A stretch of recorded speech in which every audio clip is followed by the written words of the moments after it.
A beautiful and sensitive friend reached out to me this morning, somewhat distraught, about a number of communications he'd received over the past few days, written, audio, video, divrei Torah, that in one way or another touched upon the theme that Hashem is not interested in hearing the tefillos of the Jewish people on Tisha B'Av. That the dialogue and conversation between Creator and creation, which is so intuitive to the Jewish people, is as if supposed to be shelved over the next 24-hour period or so.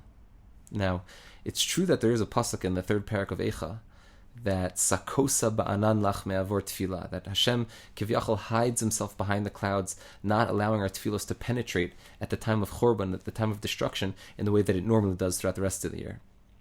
But I thought maybe I'd spend a few moments trying to reframe our understanding of this rather important theological assertion, not just because our generation is a generation that finds it difficult to bear language that would imply Hashem turning his back on us after all we've been through at a time when we need him the most, but more importantly and more fundamentally because it's simply not true. Rabbi Nachman explained in Likutei Moharan Torah Tzadi Tes that the very first pasuk of Parshas V'eschanan, if reparsed, can dramatically and radically alter our understanding of how tefillah works when it doesn't work. The pasuk says, V'eschanan el Hashem, period. A Jew davens to Hashem. Moshe Rabbeinu davened 515 tefillos, trying to gain entry into Eretz Yisrael. 515 begematria v'eschanan, begematria tefillah, begematria shira. Moshe sang and prayed and entreated Hashem to try to gain entry into Eretz Yisrael.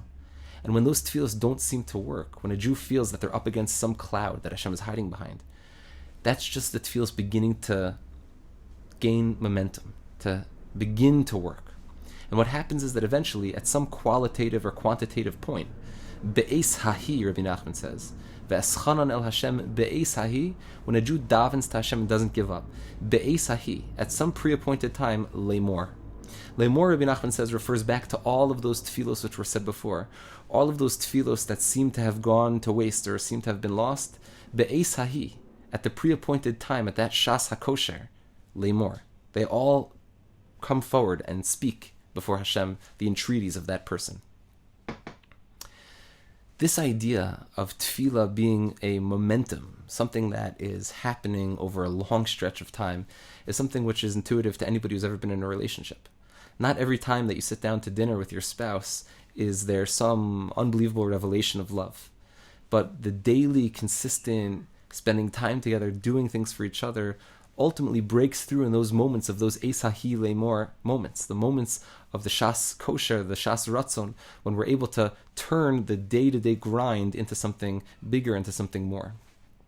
Nevertheless, there are many people who find it kind of frustrating to be patient.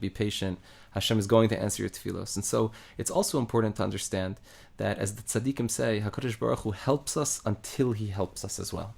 There is a salvation that takes place before the salvation. And that is that sometimes our tefillos are not answered directly, but always are taken and kind of rewoven in a way that we sometimes don't expect. Let's go back to the 515 tefillos of Moshe Rabbeinu.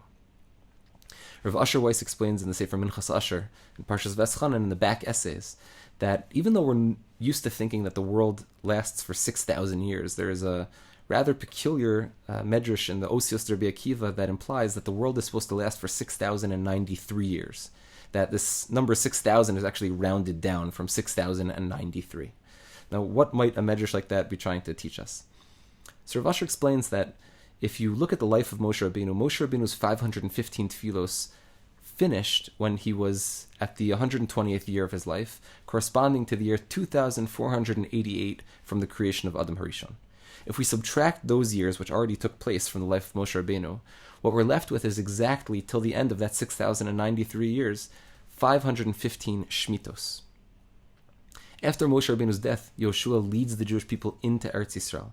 And from the moment that Yoshua leads the Jewish people into Eretz Yisrael, on the basis of those 515 tefillos that Moshe Rabbeinu offered, until the moment that I'm recording this video here in Yerushalayim Yar Kodesh, the tefillos of Moshe Rabbeinu are at work.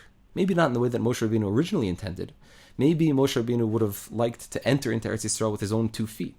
But that's something that be'esahi lemor. At the time, the pre-appointed time when Hashem will allow Moshe Rabbeinu together with Mashiach Tzidkenu to lead the Jewish people in completion all the way back into Eretz Yisrael, then be'esahi lemor.